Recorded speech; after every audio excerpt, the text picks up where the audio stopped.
Hi, it's Sam from Intrinsic Dev. In this video I'm going to take you through how to set up our Silent Gliss Driver in Elan. Once you've purchased and downloaded the driver from the website, head into G-Tools, go to the lighting section, go to lighting interfaces, right click, add a new lighting interface.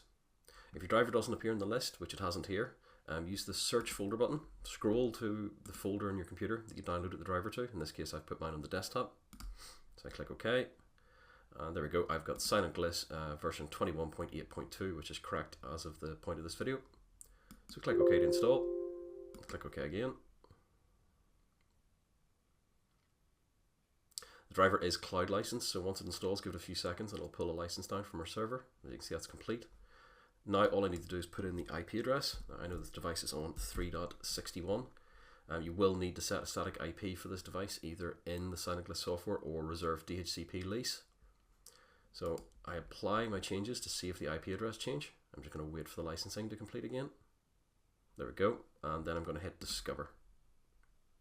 And that's it. That's the driver installed and devices discovered. Just take a quick look at what we've got. So I've got two devices. They're called left and right.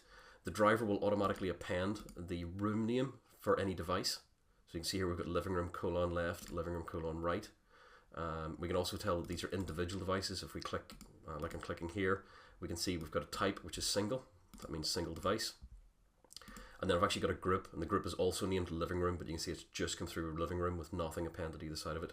And to confirm that, by clicking it, I can see in the settings here, it's got type group.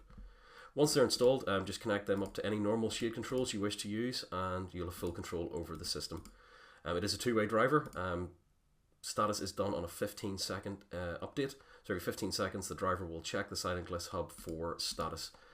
Status for individual devices includes right down to percentage level, as in how far up or down the blind or curtain track is.